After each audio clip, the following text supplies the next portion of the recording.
আজকে আমরা দেখব মাধ্যমিক 2025-এর বাংলা সমাধান এমসিকিউ, যেখানে প্রথম প্রশ্ন, অনুসর্গ প্রধান কারক হচ্ছে তিন প্রকার।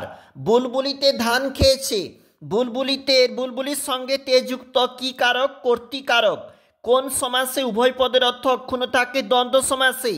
যে সমাসে পূর্বপদে উপমেয় ও পরপদে উপমান সাধারণ ধর্ম উচ্চ তাকে বলা হবে উপমিত কর্মধারয় সমাস।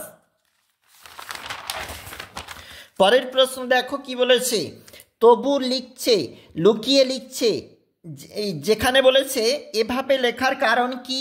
সঠিক উত্তরটা হচ্ছে যেন নেশায় পেয়েছে। পরের প্রশ্ন, নদের চাঁদের বয়স 30 বছর। গিরিশ মহাপাত্রের জামার রং রামধনু। আফ্রিকার কবিতায় আদিম যুগ ছিল উদ্ভ্রান্ত। বাক্যের অর্থবোধের জন্য পরস্পরের সঙ্গে সম্বন্ধযুক্ত পদগুলি যখন ঠিকঠাক বসে তাকে বলে যোগ্যতা। আবার তোরা মানুষ বাক্যটি প্রার্থনা সূচক। ভাববাচ্যে প্রাধান্য পায় ক্রিয়ার ভাব। পরের প্রশ্ন, আমি তোমাকে বইটি দিলাম কোন বাচ্য? কর্মবাচ্য। বহু যত্নে চিকিৎসিতে পঞ্চকন্যা পাইলা চেতন। কতক্ষণ চিকিৎসা করা হয়েছিল? 4 দণ্ড। এই মতে দেখো, রাবণ ইন্দ্রজিৎকে রামচন্দ্রের সঙ্গে যুদ্ধ করার নির্দেশ দিয়েছিলেন। বইয়ের কিন্তু শেষে, কবিতা শেষে রয়েছে প্রভাতে যুঝিও বৎস।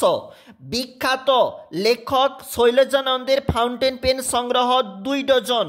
প্রাচীন সুমেরিয়ান বা ফিনিশিয়ানদের লেখনী কি ছিল? উত্তর বিহার। কত সালে কলিকাতা বিশ্ববিদ্যালয় পরিভাষা সমিতি নিযুক্ত করেছিল? 1936 খ্রিস্টাব্দে। অবশ্যই এমসিকিউগুলো দেখে নাও একবার।